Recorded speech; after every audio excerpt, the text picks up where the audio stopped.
नमस्कार, मी अश्विन बापट. माझा कट्ट्यावर आपल्या सर्वांचं स्वागत. माझा कट्टा प्रेझेंटेड बाय क्विक हिल आणि Badhekar group, powered by Green Harvest, Bank of Maharashtra, Chandu Kaka Saraf jewels, Chitale दही, सुधीर मांडके लाईट हाऊस आणि सोनाई पशु आहार. मंडळी, सर्वसाधारणतः भाड्याने घेण्याच्या सोयीसुविधा किंवा वस्तूंच्या यादीमध्ये लग्न साहित्य, हॉल ते एसी, वॉशिंग मशीन सारख्या सेवांचा आणि वस्तूंचा समावेश असतो. पण एका मराठी तरुणाने दशकभरापूर्वीच विमानं भाड्याने देण्याचा नवा आणि अत्यंत हटके व्यवसाय सुरू केला, ज्याचा टेक ऑफ झाल्यावर त्यांच्या व्यवसायाचं विमान नवनवीन उंची गाठतंय. सध्या सुरू असलेल्या लोकसभा निवडणुकीसाठी देखील राजकीय पक्षांना विमानं आणि हेलिकॉप्टर्स भाड्याने पुरवण्याची त्यांची सुविधा अत्यंत डिमांडमध्ये आहे. मी बोलतोय MAB एव्हिएशनचे MD मंदार भारदे यांच्याबद्दल. तेच आहेत आजचे कट्ट्याचे खास पाहुणे. सध्याच्या प्रचार धामधुमीत भारदेंचा व्यवसाय किती मागणीमध्ये आहे, या क्षेत्रात पाऊल ठेवण्यामागचा त्यांचा विचार काय होता, त्यात पाय रोवणं किती आव्हानात्मक आहे, त्यांच्या गगन भरारीसाठी त्यांच्या पंखांना कुणी बळ दिलं, या सगळ्याबद्दल त्यांच्याकडनं अधिक जाणून घेऊया. मंदार, म्हणजे हे सगळं विमानाच्या क्लिष्ट व्यवसायामधला मंदार भारदे आणि नर्म विनोदी मिश्किल छान असं प्रसन्न लिहिणारा मंदार भारदे ही एकच व्यक्ती आहे असं जर कुणाला सांगितलं तर खरं वाटणार नाही. अशा दोन वेगवेगळ्या म्हणजे पद्धतीचं आयुष्य तुझं आत्ता आहे. आणि आत्ताचे दिवस जे आहेत ते इलेक्शनचे दिवस आहेत. सगळ्यांनाच हल्ली विमानानं आणि हेलिकॉप्टर्सनी प्रवास करायचा असतो. मला तर भयंकर कुतूहल आहे की विमानं स्वतःची विमानं बाळगणारा एखादा मराठी माणूस विमानं भाड्यानं देण्याच्या व्यवसायामध्ये असतो तर आत्ता भयंकर म्हणजे तुझ्याकडे डिमांड असेल खूप, आणि मग भल्या भल्या लोकांना अत्यंत तुच्छतेनं आत्ता मिळणार नाही वगैरे असं सांगण्याची संधी तुझ्याकडं चालून येत असेल.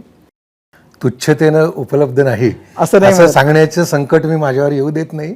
आम्ही बहुतांश वेळेला उपलब्ध करून देतो आणि जेव्हा शक्य नसतं त्यावेळेला अगली बार असं नाही म्हणत, असं करण्याची संधी उपलब्ध होत नाही. बहुतांश वेळेला आम्ही उपलब्ध करून देतो. माझा या व्यवसायाशी आधी संबंध नव्हता. मी डॉक्युमेंटरी फिल्म मेकिंगच्या व्यवसायामध्ये होतो. तर आमचे नाशिकचे डॉक्टर MS गोसावी सर आहेत, त्यांच्यासाठी आम्ही एक पंढरीच्या वारीवर फिल्म बनवत होतो. त्यावेळेला हेलिकॉप्टर वापरण्याची संधी होती. शेवटपर्यंत परवानगी मिळाली नाही. मला ते दिवे घाटात शूट करायचं होतं. तेव्हा मला असं वाटलं की हा व्यवसाय आपण इथं काहीतरी संधी आहे, हा व्यवसाय आपण करायला पाहिजे. आणि त्यामुळे त्या पंढरीची वारी मला या व्यवसायामध्ये घेऊन आली आणि आता आलोय तर मी इथे आहे. त्याही वेळेला असंच वाटलं होतं, जे मूळ स्पार्क जो होता तो काही हे फक्त पॉलिटिकल कामं करायसाठी किंवा इलेक्शनिंगसाठी विमानं आणि हेलिकॉप्टर वापरणं हा स्पार्क नव्हता. असं लक्षात आलं की हा एवढा प्रचंड पसरलेला देश आहे, त्या देशामध्ये याच्या कितीतरी अशा संधी पुढच्या 15, 20, 25, 50 वर्षात उपलब्ध राहू शकतात. मग एक जस्ट आकडेवारी म्हणून सांगायचं तर अमेरिकेमध्ये आत्ता जेवढं डेव्हलप्ड एव्हिएशन आहे आणि जेवढी विमानं आणि हेलिकॉप्टर्स तिथं वापरली जातात त्याच्या जेमतेम 5% आत्ताशी भारतामध्ये वापरली जात आहेत. त्यामुळे अजून 95% पोटेन्शियल वापरायचं बाकी आहे. त्यामुळे हा धंदा वाढू शकतो असा एक अंदाज आला. आणि त्यामुळे मग मी निर्णय घेतला की त्यावेळेला मी वयाच्या 28-29 वर्षाच्या टप्प्यावर होतो. मला वाटलं की आत्ता आपल्याला काहीतरी असं ठरवायला लागेल की जे आपल्याला प्रदीर्घ काळापर्यंत करता येईल. वाटलं की हा व्यवसाय त्याच्यासाठीचा योग्य आहे. इतक्या सहजपणानं सांगण्यासारखी गोष्ट आहे का? म्हणजे असं आहे की मुळामध्ये विमानं हेलिकॉप्टर्स असं म्हटलं ना की म्हणजे प्रत्येक मराठी माणूस काय सगळ्यांचंच एकूणच त्यांचे एकदम डोळे विस्फारून जातात, एकदम ऑ येतं. म्हणजे विमानाचा प्रवास सुद्धा अजूनही अनेकांच्या बाबतीमध्ये स्वप्नवत असाच आहे. तर एखाद्या 28-29 वर्षाच्या मुलाला आपल्याला डॉक्युमेंटरीसाठी हेलिकॉप्टर मिळालं नाही, परवानगी मिळाली नाही, म्हणून आपण त्या धंद्यात जावं असं कसं काय वाटू शकतं? मला असं वाटतं की एक ना म्हणजे फार असं आहे की फार संकोचून किंवा फार सभ्यतेनेही सगळ्या गोष्टी सांगायची गरज नाही. तर मी तुम्हाला एक सांगू का, मला ना विनम्र होता येत नाही. म्हणजे मला भीतीच वाटते. आणि माझं एक आवडीचंच वाक्य आहे की मराठी माणूस विनम्र होताना जेवढा केविलवाणा दिसतो तेवढा हिंदी बोलतानाही दिसत नाही. त्यामुळे ती माझ्याकडून भीती तुम्ही बाळगू नका. नाही, मी असं सांगू इच्छित होतो की आपण कुठे पोझिशन होण्याचा प्रयत्न करतो हे डिसाईड करतं. तुम्हाला स्ट्रगल तुम्ही काही मी समजा जर ठरवलं असतं की मला कुठेतरी जॉब मिळवायचा आहे तरी तेवढा स्ट्रगल करायला लागला असता. मग जर का मी असं ठरवू शकतो, जर स्ट्रगल करायचंच आहे तर मग त्यातलं जे आपल्याला मजा येईल, जे मोठं असेल ते करायचं ठरवूयात. मग यातलं एक मला खूप आवडणारी गोष्ट, आणि मी काही मित्रमंडळींशी नेहमी याच्याबद्दल बोलतो की बा आपण सगळे महाराष्ट्रीयन लोक मुळात येतो कुठून, तर आपल्या बापाने किल्ले बांधायचे स्वप्न पाहिले आणि आपलं स्वप्न असं की रिटायरमेंटपर्यंत 1 बेडरूमचा फ्लॅट तरी व्हावा. चुकतंय ना काहीतरी. सो स्वप्न बघण्याच्याच स्टेजला लाज वाटली नाही, संकोच वाटला नाही. ते इथपर्यंत मला, जिथपर्यंत मी पोहोचू शकलोय आत्ता, तिथपर्यंत घेऊन आलं असं मला वाटतं. नाही मग असं की मग शाळेमध्ये असताना की की आता परीक्षेमध्ये काही हे होतं तर आपण शाळाच एखादी बांधून टाकू, आपल्याच मालकीची शाळा, आपलाच हेडमास्टर, आपलेच सगळे, अशी स्वप्न बघणं जितकं अवघड आहे तसंच हे स्वप्न आहे ना की म्हणजे हा जो स्ट्रगल किंवा हे जे स्वप्न आहे, मला त्या स्वप्न पडलं कसं याचं भयंकर कुतूहल आहे. एक यांचं म्हणजे विकास आमटेंनी सांगितलेलं वाक्य मला कोरलं गेलं आयुष्यभर.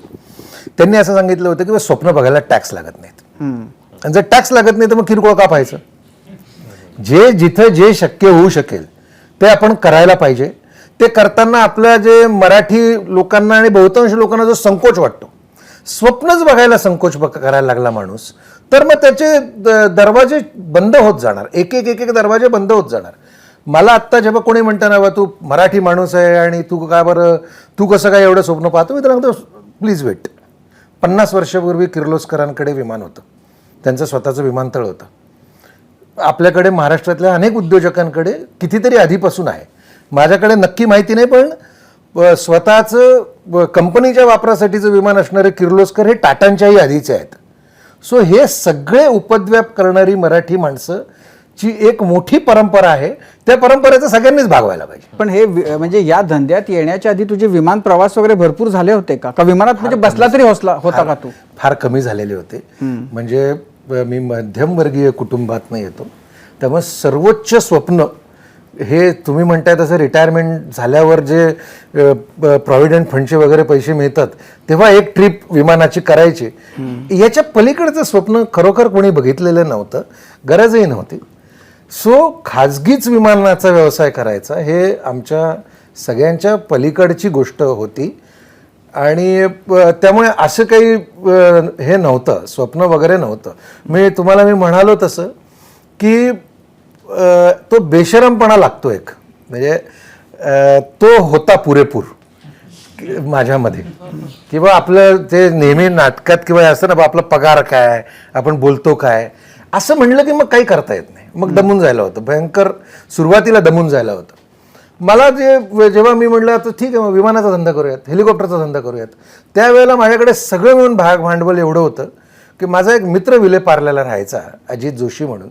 त्यामुळे मला त्याच्याकडे येऊन राहायची सोय होती. आणि त्याच्याकडे आल्यानंतर मला माहित होतं की रस्ता ओलांडून गेलं की तिथे हेलिकॉप्टर उभे असतात. याच्या पलीकडे काहीही माहिती म्हणजे तिकडे जुहूला याच्या पलीकडे काहीही माहिती नव्हतं. मित्रच होता, त्यामुळे जेव्हा कधी गरज पडेल तेव्हा येऊन राहायची सोय होती. ज्या दिवशी ठरवलं, फिल्म पूर्ण केली, त्या दिवशी पहिले कंपनी काढली. त्याचं कंपनीचं जेव्हा आम्ही शॉप ॲक्ट आणायला गेलो तर नाशिक महानगरपालिकेमध्ये शॉप ॲक्ट मिळतं, त्यांच्याकडे विमानं भाड्यानं देणं अशी कॅटेगरीज नव्हती. तेव्हा आमचं जे पहिलं कंपनीचं लायसन्स आहे ते हे विमान आणि रेल्वेची तिकीटं विकणं, अशी त्यातल्या त्यात जवळ जाणारी कॅटेगरी होती. ते आमचं शॉप ॲक्ट आहे पहिलं. मग ते काढलं, व्हिजिटिंग कार्ड छापलं, आणि व्हिजिटिंग कार्डवर असं छापलं की एअरक्राफ्ट अँड हेलिकॉप्टर चार्टर्स असं छापलं. नाव काय दिलं? माझं स्वतःचं जे इनिशियल्स आहेत, मंदार अनंत भारदे, त्याच्यावरून मॅब एव्हिएशन असं त्याला नाव दिलं. आणि ते कार्ड बनवलं, इथे आलो आणि एअरपोर्टच्या गेटवर त्या हेलिकॉप्टर त्या तिथं जाण्याच्या आधी कार्ड छापून घेतलं. कंपनी पण काढलेली होती. तुम्ही म्हणलं ना, एकदा आपल्याला बेशरम व्हायचं म्हणल्यावर मी आधी कंपनी काढली, मग शोधायला निघालो की आता विकायचं कसं आणि कुठे मिळतं. तर इथं गेटवर आलो. गेटवर आल्यावर त्याला सांगितलं, गेटवर जुहू एअरपोर्टच्या तिथे गेटवर आलो. त्याला सांगितलं मला असं असं धंदा आहे, मला करायचा आहे, तर कोणाला भेटायचं, तिकडे मला आतमध्ये तू जायला दे. तर तो विचारला त्याने की कोणाकडे जायचं. तर मला जाम पत्ता नव्हता की कोणाकडे जायचं आणि काय जायचं. त्यावेळेला इतकं जास्त आमच्या धंद्यातली लोक वेबसाईट वगैरे पण नव्हती. किती सालची गोष्ट? 2008-09. तर त्याला म्हणलं यार मला असं असं धंदा करायचा, मला आज जायचं, तर तू जायला दे. तो म्हटलं कोणाकडे जायचं. म्हटलं कोणाकडे जायचं ते माहीत नाही, पण ज्याच्याकडे स्वतःचे हेलिकॉप्टर आहेत त्याच्याकडे जायचं आणि त्याला विचारायचं की बाबा हे तू किलोवर विकतो, कसे विकतो, काहीच माहीत नाही आपल्याला. तर तो म्हणला नाही असं नाही तुम्ही जाऊ शकत, तुम्ही परत जा. असं 8 वेळेला हाकलून दिलं. आणि पहिल्यांदाच हाकललं तेव्हा कळलं की ठीक आहे आपल्याकडे 2 गोष्टी आहेत. म्हटलं आता पहिले आपण रेल्वेचा पास काढू, दरवेळेला तिकीट काढून येणं शक्य नाही. आणि दुसरी गोष्ट म्हणजे अजितला कल्पना देऊ की आपण खूप वेळेला तुझ्या घरी राहायला येणार आहे. आणि हे दोन्ही शक्य झालं. 8 वेळेला जायला यायला लागलं. 5व्या-6व्या वेळेला असं कळलं की इथे ज्यावेळेला मिनिस्टरचे कॉन्वॉय येतात त्यावेळेला ते गाड्या वगैरे काही थांबू देत नाहीत आणि जाऊ देतात. मग कळलं की गेटवर विचारण्यात काही पॉईंट नाही. मग कॉन्वॉयसाठी वाट बघत थांबलो आणि एका मिनिस्टरच्या कॉन्वॉयमध्ये पहिल्यांदा आत शिरलो. That was my first entry to the airport. अच्छा, त्यांच्या कॉन्वॉयमध्ये त्यांच्या कॉन्वॉयमधून इलिगली आत शिरलो. आणि पुढं आत शिरल्यानंतर मग कळलं की आता फार वेळेला ही संधी मिळणार नाही, कोणीतरी आपल्याला कोणाशी तरी बोलायला पाहिजे. मग त्यावेळेला मला हे माहितीच नव्हतं की जे व्यवसाय करतात ते इथे बसतच नाही, तिथे फक्त मेंटेनन्स करणारे लोक असतात. मग तिथे एक मेंटेनन्स करणारा इंजिनियर सापडला. त्याने एका दिल्लीच्या माणसाचा पत्ता दिला. मग त्याला विचारलं तर त्याने मला सांगितलं की जब जरूरत होगा तो बताओ. मग मी एक पायलट मला तिथे सापडला. मी म्हटलं आता दिवसभर इथं आलं तर डबा घेऊनच यायचा, आता इथंच बसायचं, आज परत यायला देतील की नाही मला माहिती नाही. आज आमचं तिथं ऑफिस आहे, आज जरा लोक ओळखतात, अशी वेळ येत नाही की जायला देतील की नाही वगैरे. पण तिथून मग व्यवसायाला सुरुवात झाली. म्हणजे ते तेवढंही सोपं झालं नाही. माझ्या आधी एवढाच समज होता की फक्त आणि फक्त राजकीय नेते हाच व्यवसाय एकीक आहे. आणि मला वाटायचं की तेवढाच. त्यावेळेला आतमध्ये किती कंपन्या होत्या हेलिकॉप्टर? त्यावेळेला 6 ते 7 कंपन्या होत्या ज्या हेलिकॉप्टर्सना तिथं मेंटेनन्स द्यायच्या. सो त्यातला एका पायलट बरोबर माझी जवळची मैत्री झाली. त्याला मी म्हटलं बॉस असं असं आहे, मला एवढा स्ट्रगल करायला लागतो आत यायला, तर मी तुला इथून पुढे फोन करेन तर तू मला. बरं त्या पायलटने तेव्हा त्याच्या मुलाच्या नावाने कंपनी काढलेली होती बाहेर चार्टर करायची. तर तो म्हणला मी तुला सगळं देत जाईन. आणि असं त्याला 8, 9, 10 त्यालाही खूप वेळेला मी फोन करायचो. आणि काय कुठून तरी कधीतरी वर्ष 6 महिने म्हणजे 15-20 दिवसातनं एखादी एन्क्वायरी यायची. ती एन्क्वायरी आल्यावर मी त्याच्याकडे जायचो. मग आता किती मार्जिन वाढवायचं, काय वाढवायचं, याची एक इकोसिस्टीम असते सगळ्या धंद्यांची. त्या इकोसिस्टीमसाठी तुम्हाला रेफरन्सेस लागतात ना, की मी माझा मित्र करतो त्याला मी विचारीन. आपल्याकडं काही नव्हतं. माझ्या मित्रांपासून कोणीही नातलगांसगट कोणाला या धंद्याची काही माहिती नव्हती ना, काही ओळखीपाळखीतून त्यांच्या मिळेल बॉस. म्हणजे असं असतं ना की व मी याला विचारलं तर तो मला काहीतरी रेफरन्स देईल, म्हणजे रेफरन्ससाठी पण कोणी नव्हतं. तर त्या पायलटला मी फोन करायचो. असं 8-10 वेळेला मी कोटेशन त्याच्याकडून घेतलं. काय म्हणायला येईल ते पैसे वाढवले स्वतःचे, ते क्लायंटला दिले. दरवेळेला क्लायंट सांगायचा की तुम्ही जे कोट देताय ते सगळ्यात महाग आहे. आणि तो जे प्रश्न विचारायचा त्याला आम्हाला उत्तरही नाही देता यायची. म्हणजे कसं आहे काय काही सांगता नाही यायचं. म्हणलं काहीतरी चुकतंय, आपल्याला ते करता येत नाही. त्यात एकदा ते फारच गमतीचं झालं. बायकोच्या घरचं लग्न होतं आणि तोपर्यंत मी आपलं ते कार्ड वाटायला सुरुवात केलेली सगळीकडे बिंदास्त, की हे माझं डॉक्युमेंटरी बनवायचं कार्ड, हे माझं विमानाचं कार्ड, हेलिकॉप्टर धंद्याचं कार्ड. ते दिल्यावर तिच्याकडे ते ऑब्व्हियसली असं व्हायचं की लग्नात सगळे नातलग माझ्यासारखेच हो. ते एकदम उत्सुकतेने लगेच विचारायला लागायचे कसं आहे मग तुमचं हेलिकॉप्टर, ते कसं असतं, ते कसं उडतं, आपल्यालाच माहीत नाही नीट. पण मी आपलं काहीतरी सांगत राहायचो. तर मला एकदा बायको मला म्हणाली, तिलाही ते संकोचच व्हायचं कारण सगळ्या आमच्या दोघांचे नातलग एकमेकांसारखेच ना, असं काही फार. ती मला म्हणाली तू ना ते कसं तू जाऊन लोकांना सांगतोस की माझा हेलिकॉप्टर आणि विमानाचा धंदा आहे, आपल्याला अजून एक क्लायंट मिळालेला नाही आणि तरी तू आपलं बिंदास जाऊन सांगतो. तिला म्हणले बघ आपण हेलिकॉप्टर आणि विमानाच्या धंद्यात आहोत, पण अजूनपर्यंत आपल्याला एकही क्लायंट मिळालेला नाही, ही वस्तुस्थिती आहे. पण म्हटलं आपण कार्डच द्यायला संकोच करायला लागलो तर मग आपल्याला क्लायंट कसा मिळणार.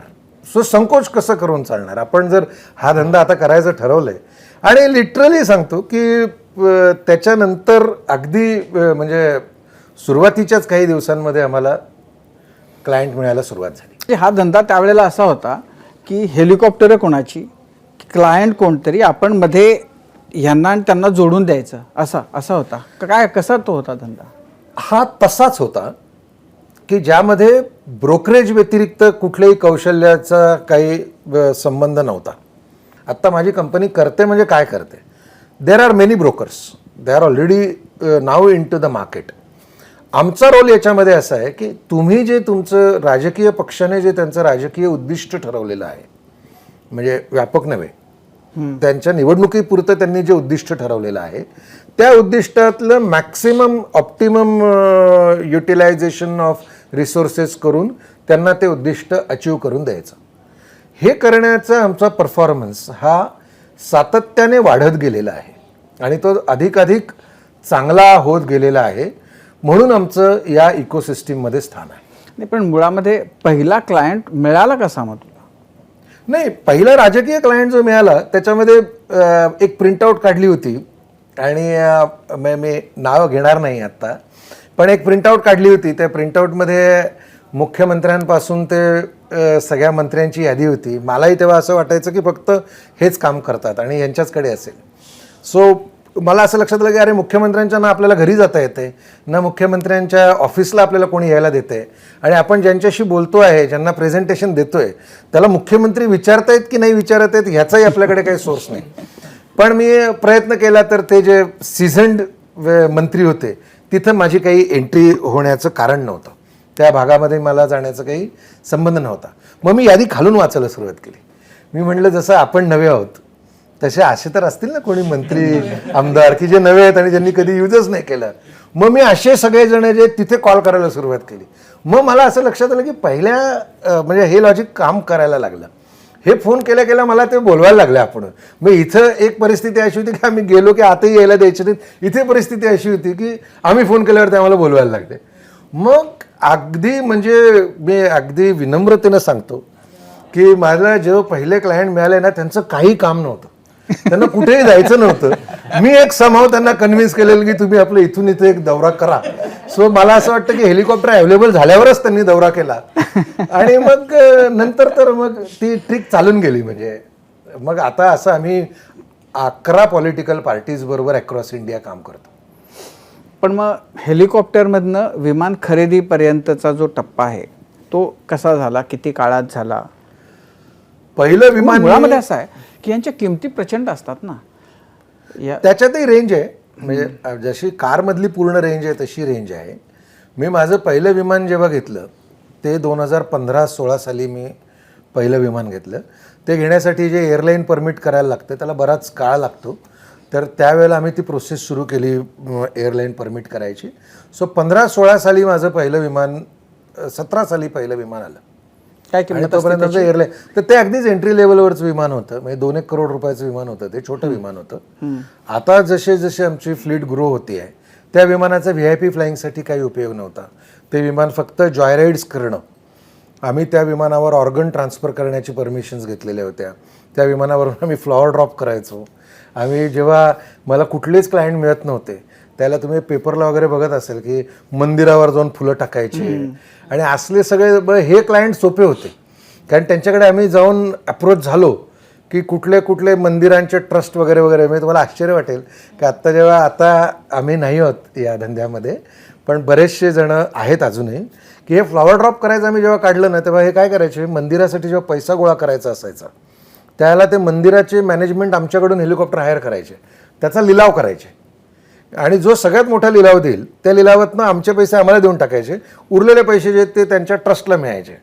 सो असं जेव्हा सुरू झालं तेव्हा एकामागोमाग म्हणजे जगात कुठेही विमानांचा मंदिरावर फुलं टाकायला हेलिकॉप्टरचा वापर होत नाही.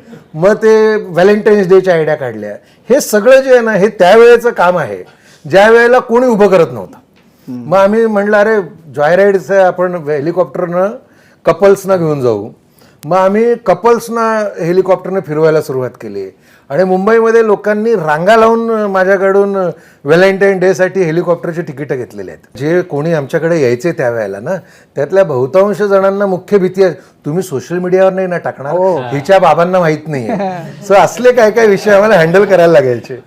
आणि एअरपोर्टवर असं मी खूप केलं. काही वर्ष अशा जॉय राईड्स केल्या, फुलं टाकली. म्हणजे साधारण याचा खर्च किती असतो?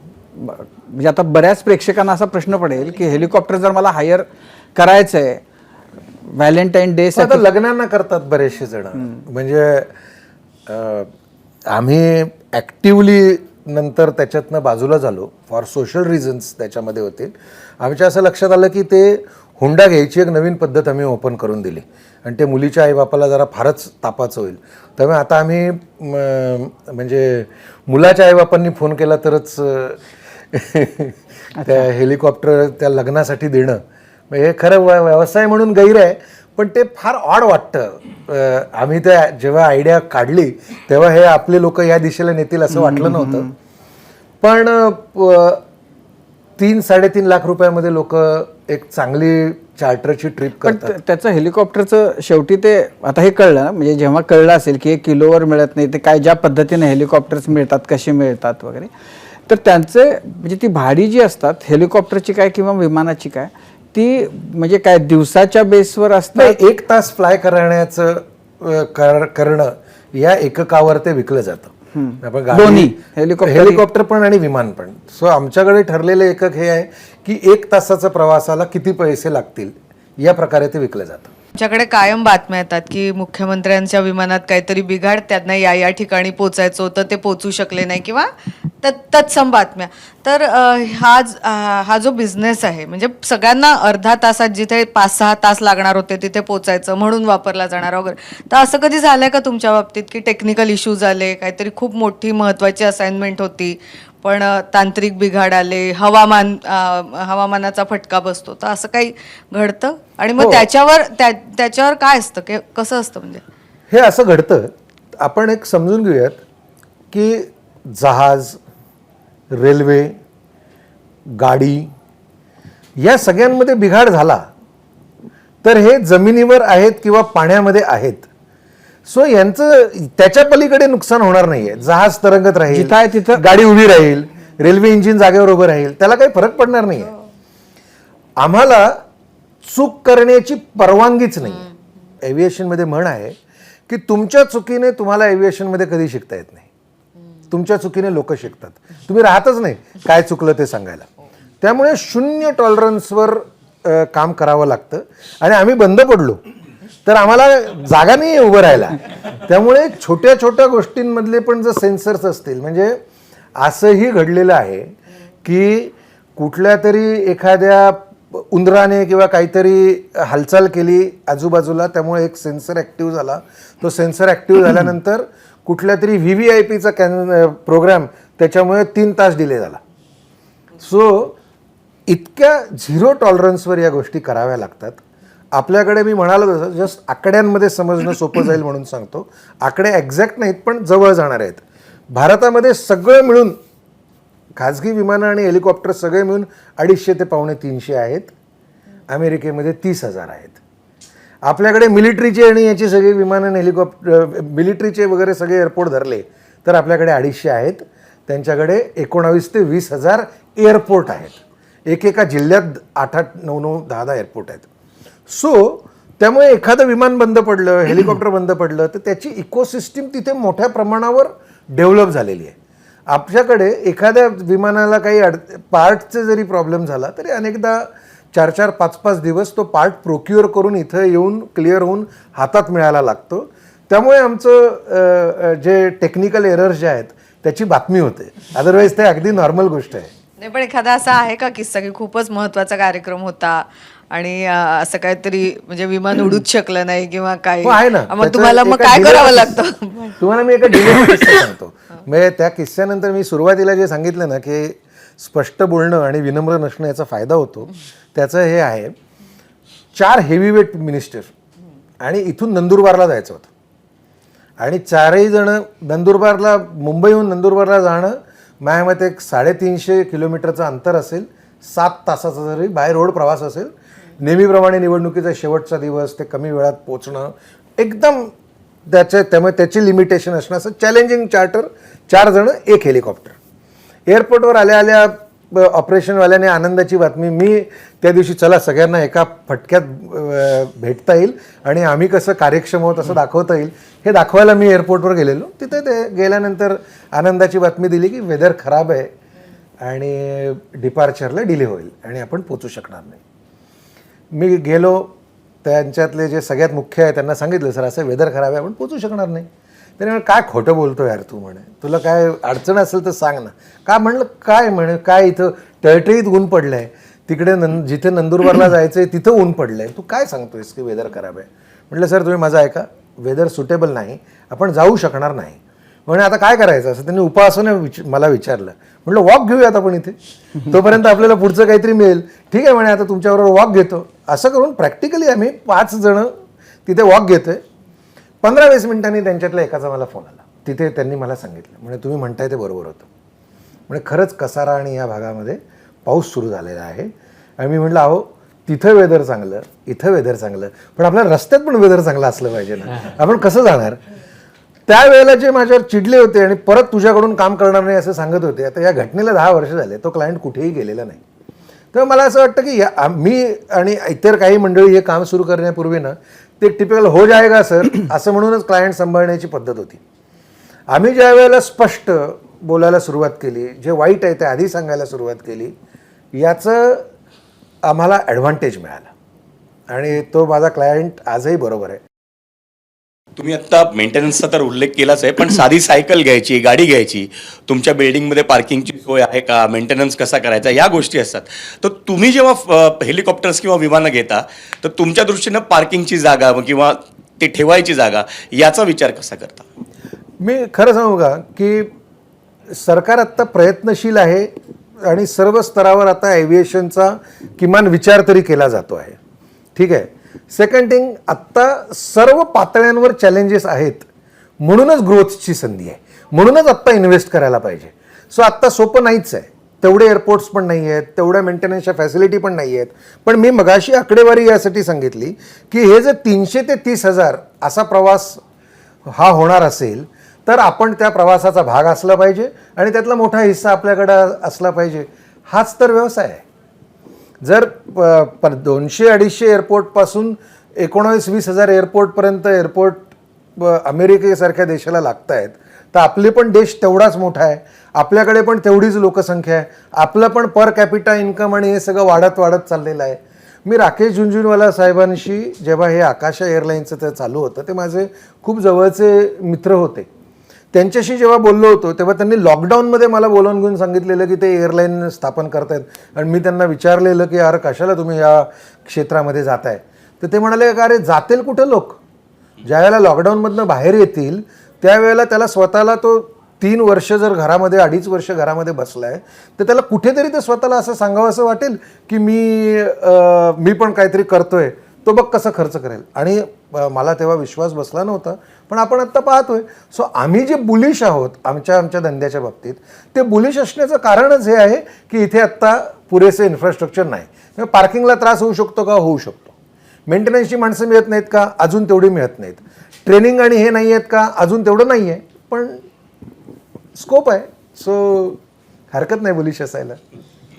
सुरुवातीला तुम्ही सांगितलं की तुम्ही सर्वसामान्य कुटुंबातून आलात आणि विमान खरेदी करणं, यांना मेंटेन करणं ही खूप खर्चिक गोष्ट आहे. तर ही गणितं तुम्ही सुरुवातीला कशी जुळवली आणि आज तुमच्या फ्लीटमध्ये टोटल आकडा काय आहे. आत्ता आम्ही आमची स्वतःची 3 विमानं वापरतो आहोत, प्लस पार्टनरशिपमध्ये आम्ही काही प्रोजेक्टमध्ये आहोत. आत्ता जो पहिल्या फेजमधला आमचं प्रोजेक्ट आहे, जी ग्रोथ आहे, ती ग्रोथ 21 विमानांवर थांबेल आणि आम्ही मग वेगळ्या फेजमधली विमानं, वेगळ्या फेजमधले फ्लीट जी आहे ती डेव्हलप करायला घेऊ. बरं, आता या सगळ्याच्या बरोबर तुझ्याबद्दल सांग ना आणखी, की तुझ्या कौटुंबिक पार्श्वभूमीबद्दल सांग, तुझ्या नाशिकबद्दल सांग, बाळासाहेब भारदेंबद्दल सांग. माझे आजोबा, माझे म्हणजे आजोबांच्या बाजूने मला खूप त्यांचा सहवास मिळाला, चांगला सहवास मिळाला. म्हणजे आजोबा सुदैवाने राजकारणामध्ये म्हणजे आजोबा जेव्हा राजकारणात पूर्ण बाहेर होते त्यावेळेला मी राजकारण्यांना माझं करिअर म्हणून करत होतो. मला खंत आहे की म्हणजे आजोबांना मी कधी विमानात किंवा हेलिकॉप्टरमध्ये बसवू नाही शकलो, दोन्हीकडच्या, म्हणजे आईच्या बाजूने वडिलांच्या बाजूने त्यांना मी कधी विमान हेलिकॉप्टरमध्ये बसवू नाही शकलो.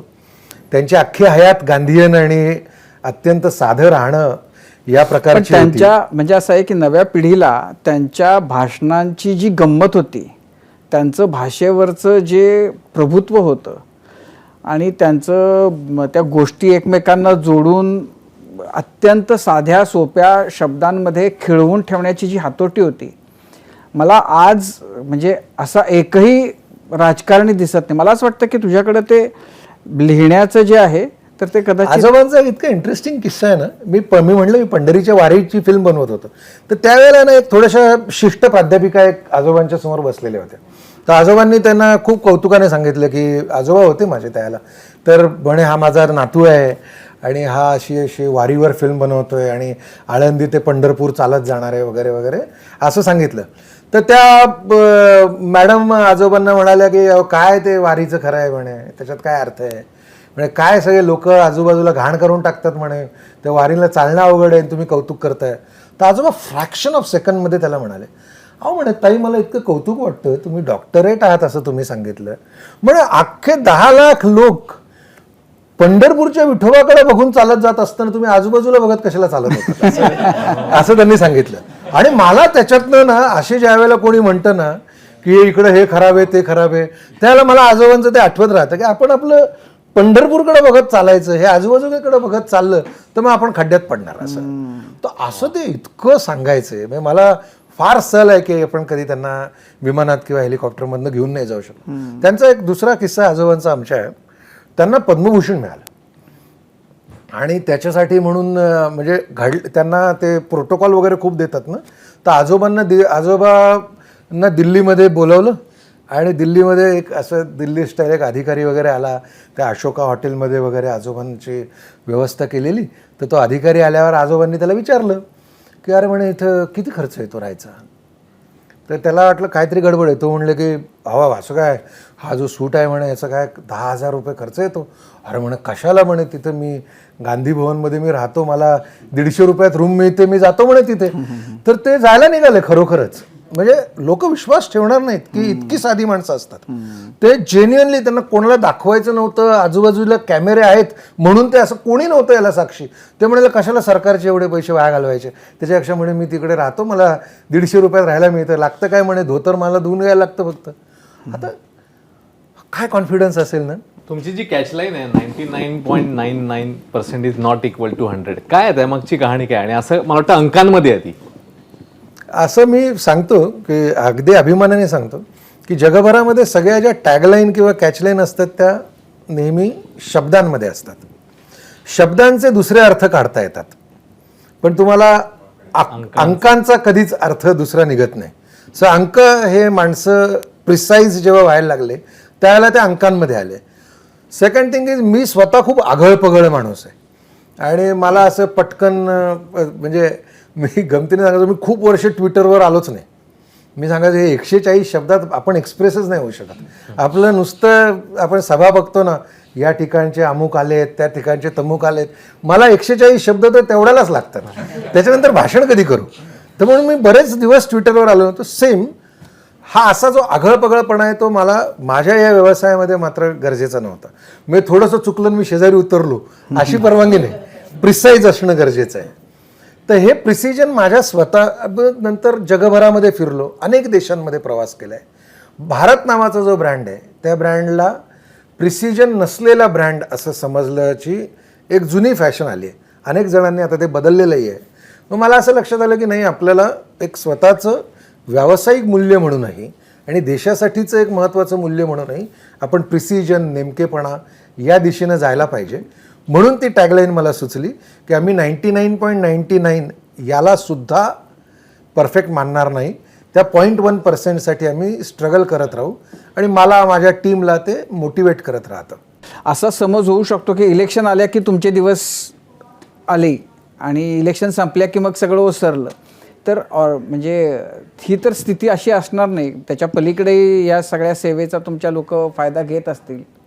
ऑन अ लाईटर नोट की इलेक्शन सुरळीत चाललंय तो तर आमच्यासाठी व्यवसायाचा भाग आहेच, पण ज्यावेळेला सरकार असुरक्षित असतं त्यावेळेला आमचा व्यवसाय जास्त जोरात चालतो, जास्त चांगल्या पद्धतीनं चालतो. आणि मी नेहमी हे गमतीनं सांगतो की दुसऱ्या दिवशी विधानसभेच्या अध्यक्षांना आकडा कळतो की नक्की यांच्याकडे किती आहेत आणि त्यांच्याकडे किती आहेत. तो बऱ्याचदा आकडा मला आधी माहीत असतो. आणि त्याच्यातही गमतीचा भाग म्हणजे दोन्हीकडचा माहीत असतो. सो तर मला तो एक फारच आनंदाचा क्षण 4-5 वेळेला याच्यापुढे आम्ही हे लक्षात ठेवू. 4-5 वेळेला मला हे अनुभवायला मिळालं आहे की 4-5 वेगवेगळ्या राज्यांमध्ये की ज्या वेळेला आम्ही दोन्हीकडच्या लोकांना सुरक्षित स्थळी वगैरे घेऊन जातो आहे आणि खरा आकडा आम्हाला माहिती आहे की यांच्या विमानात किती बसलेत, त्यांच्या विमानात कधी बसलेत. पण जेव्हा या व्यवसायात आलो तेव्हा पहिली एक गोष्ट शिकलो की विशेषतः राजकीय आणि ग्लॅमरस जे फ्लाईंग आहे, सेलिब्रिटीजचं फ्लाईंग, त्याच्यात मी एक गोष्ट शिकलो की या व्यवसायामध्ये जर आपल्याला दीर्घकाळ राहायचं असेल तर विमानाने कोण गेलं, कोणाबरोबर गेलं, का गेलं आणि पेमेंट कोणी केलं याच्याबद्दल उत्सुकता बाळगायची नाही. त्याने आपण एक दीर्घकाळपर्यंत या व्यवसायामध्ये राहू शकू. त्यामुळे मला ज्या वेळेला दोन्हीकडची माणसं माझ्याच कंपनीला इन्व्हॉल्व करतात त्यांचे राजकीय उद्दिष्ट पूर्ण करायला, त्यावेळेला एक व्यावसायिक म्हणून मला मोठं समाधान मिळतं. एक आम्ही विश्वासार्ह ब्रँड असल्याचं ते लक्षण असतं. आता व्यवसाय उत्तम एस्टॅब्लिश आहे, सगळ्या राजकीय पक्षांच्याकडं, प्रमुख नेत्यांकडे आता तुझा नंबर असणार आहे. तुला काय म्हणजे जे तुझ्या मागं राहून गेलेलं जे किंवा तुझं पूर्वीचं किंवा आत्ताही एका पातळीवर असलेलं जे वर्तुळ, मित्र, नातेवाईक यांची आता तुझ्याकडं बघण्याची, तुझ्याशी बोलण्याची, प्रश्न त्यांच्या क्युरिओसिटीजमध्ये काही बदल झालेला आहे? ते काय म्हणजे काय आता बोलतात, प्रश्न काही वेगळे विचारतात? नाही, आता जे जवळचे ते हे विचारणं थकून गेले की कोण होतं, बरोबर कोण होतं. शेवटी सगळेच जण चॅनल पाहतात, सगळेच जण पेपर वाचतात, त्यामुळे त्यांना कोण कुठे चाललंय ते माहीत असतं. सो मी साधारण पूर्ण बातमी शिवी झाल्याशिवाय माझ्याबरोबर कोणी ट्रॅव्हल केलं याचं कोणाला थांगपत्ता लागू देत नाही. असं खूपच वेळेला झालेलं आहे. मी तुम्हाला म्हणालो तसं की मी कुठल्या तरी महत्त्वाच्या राजकीय ठिकाणी आहे आणि दुसऱ्या कुठल्या तरी महत्त्वाच्या राजकीय ठिकाणामध्ये काहीतरी आम्ही त्यांना उपयुक्त काहीतरी करू शकतो आहे. जे जवळचे नातलग वगैरे सगळे आहेत त्यांना त्यामुळे माझ्याकडून बातमी काहीच मिळत नाही, त्यांना माझ्याकडून गॉसिप काही कळत नाही की जे माझ्या व्यवसायाशी मुळे कळू शकतं ते त्यांना कळत नाही. त्यामुळे आत्ता सगळेजणांचं जॉयराईड मिळेल का, एमटी हेलिकॉप्टरमध्ये आपण एकत्र कधीतरी जाऊयात का, इथपर्यंत त्यांच्या अपेक्षा टोन डाऊन करण्यामध्ये मी यशस्वी झाले. तुमचा संबंध राजकारणी किंवा राजकीय पक्षांशी येतो म्हणून हा प्रश्न विचारतो. वसुली वेळेवर होते का? खूप चांगल्या प्रकारे होते. म्हणजे मी म्हणालो मी 11 पॉलिटिकल पार्टीजबरोबर काम करतो. मला हे आपण जे राजकारण्यांची प्रतिमा रंगवलेली असते तसे माझ्या वाट्याला कोणी आलेले नाही, येत नाहीत. बहुतांश वेळेला आम्हाला आधी पैसे मिळतात आणि त्यामुळे मी माझ्या वसुलीबद्दल आणि पैशाबद्दल मी तक्रार करू शकत नाही. त्याचे माझ्याकडे काही कारण नाही तक्रार करायचं. शेवटचा प्रश्न. नाही, मला आता त्या उत्सुकतेबद्दल तुम्ही बोलले आणि बातमी शिळी झाल्याशिवाय तुम्ही देत नाही म्हणाले म्हणून विचारते की ते गुवाहाटीला 40 झाल्याचं तुम्हाला आधी कळलं होतं का? कसं कळलं होतं? ती विमानं, पहिला तर प्रश्न की ती विमानं तुमचीच होती का?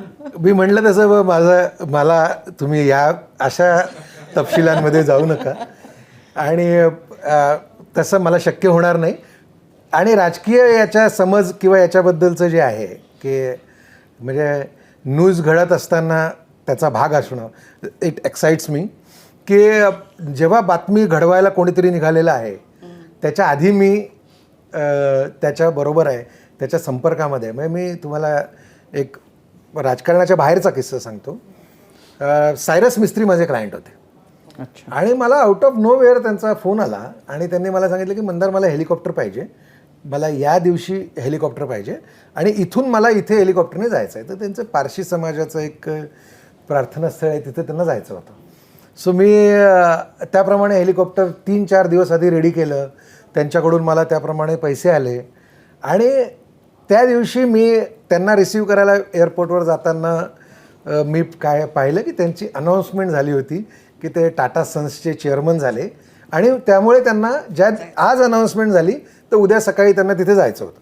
इतका मोठा माणूस, त्यांना मला एकदम आश्चर्य वाटलं. म्हणजे मी म्हटलं अहो तुमची स्वतःची हेलिकॉप्टर्स इथं उभी आहेत. म्हटलं मिस्त्री साहेब तुम्हाला कदाचित माहीत नसेल पण तुमचा हँगर आहे अख्खा इथं एअरपोर्टला. आणि तिथे त्या दिवशी रविवार होता, त्यामुळे आम्हाला ॲक्च्युली ते कारमध्ये बसलेले होते. त्यांना म्हटलं मला तुम्ही ओळखत नसाल पण तुमच्या कंपनीच्या वॉचमनला मी ओळखतो, तर त्याला मी सांगतो 2 मिनटात तुमची लाऊंज तुम्हाला उघडून देतो.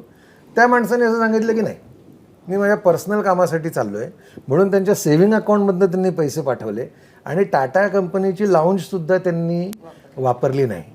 तर हे जे काही मोठेपणाची काही असे अत्तर वाट्याला येतं ना, तो फार फुलफिलिंग अनुभव आहे. या नेत्यांचे प्रेशर्स पाहतो, थक्क व्हायला होतं. म्हणजे आपण ज्या प्रकारे हे सगळेजण हँडल करतात सर, 3,500 ते 4,000 किलोमीटरचा प्रवास राष्ट्रीय नेते रोज करतात, रोज. म्हणजे तुम्ही अमित शहा साहेबांचा दौरा जर बघाल तर तो काश्मीरमधून सुरू होतो. पहिली रॅली, दुसरी रॅली बिहार, तिसरी रॅली महाराष्ट्र किंवा कर्नाटका आणि चौथी रॅली कुठेतरी तमिळनाडूमध्ये वगैरे करायचं. आणि हे सगळं करून पुन्हा रात्री तुम्ही गृहमंत्री तर आत्ताही आहातच ना, त्यांचे चार्ज तर जात नाही, पुन्हा तिथे हजर व्हायचं. हे इतकं टायरिंग असतं, इतकी जास्त विमानं आणि इतकी जास्त हेलिकॉप्टर्स. आणि तरी आपण बघतो की तेव्हा ते आटपाडीच्याबद्दल बोलत असतील तर ते उल्लेख करतील तिथे मतदारसंघात की आम्ही हे पाणी आणलं, ते पाणी आणलं. मग हा अभ्यास ते कधी करतात, त्याच्यासाठी तो विमानातला वेळ वापरतात. हे त्यांचं डाएट प्लॅन करतात. हे सगळेजण, हे सगळे जे महत्त्वाचे नेते आहेत हे त्यांचं डाएट प्लॅन करतात. मी तुम्हाला आपलं महाराष्ट्राचं सांगतो, म्हणजे चांगल्या चांगल्या एव्हिएशनमध्ये मुरलेल्या लोकांना मुख्यमंत्र्यांचं प्लॅनिंग करणं अवघड आहे. हे सकाळी 6 आणि 7 वाजता दिवस सुरू करतात, तो पहाटे 3 आणि 4ला संपवतात आणि पुन्हा त्याच एनर्जीने पुन्हा 6 आणि 7 वाजता विमानतळावर हजर होतात. 2-2 सेट लागतात. महाराष्ट्राच्या मुख्यमंत्र्यांना जर आपल्याला सर्व करायचं असेल शिंदे साहेबांना, तर 2-2 सेट ऑफ पायलट लागतात हेलिकॉप्टरचे आणि विमानाचे, तेव्हा ते एका शेड्यूलमध्ये बसतं. सो हे खूप लक्झरियस आहे का? तर लक्झरियस आहे, परंतु ह्यांना त्या लक्झरीचा उपयोग होतोय का? मला शंकाच वाटते. म्हणजे हे ज्या प्रकारच्या टेन्शनमध्ये सतत हे काम करत असतात. सो मी माझ्या व्यवसायाचा भाग म्हणून मला वाटत, फक्त मी म्हणतोय असं नव्हे, पण हे खूप वाढायला पाहिजे. याच्यात खूप कंपन्यांनी यायला पाहिजे, खूप हेलिकॉप्टर्स आणि विमानं. आपला मोठा देश आहे, हा देश गाडीनं येणं करण्याजोगा देशच नाही. म्हणजे खरं तर गेल्या काही मिनिटांमध्ये जसं तुम्ही सांगितलं की स्वप्न पाहणं आणि ते स्वप्न साकार करण्यासाठी एक विजिगीषू वृत्ती बाळगणं, आत्मविश्वास बाळगणं आणि त्या दृष्टीने वाटचाल करणं, हा सगळा तुम्ही बोलताना खूप सहजतेने बोलत होतात, पण त्याच्यामागे खूप संघर्ष देखील आहे, चॅलेंजेस तुम्ही अनेक फेस केलीत आणि ही उंची गाठली आहे. मनापासून आभार कट्ट्यावर आल्याबद्दल आणि पुन्हा आणखी नवी उंची गाठण्यासाठी, तुमच्यातला लेखक आणखी वृद्धिंगत होण्यासाठी देखील शुभेच्छा. धन्यवाद. माझा कट्टा प्रेझेंटेड बाय क्विक हिल आणि Badhekar group, powered by Green Harvest, Bank of Maharashtra, Chandukaka Saraf jewels, Chitale दही, सुधीर मांडके लाईट हाऊस आणि सोनाई पशु आहार या कार्यक्रमामध्ये आता आपण इकडेच थांबतोय. ताज्या घडामोडींसाठी पाहत रहा ABP माझा.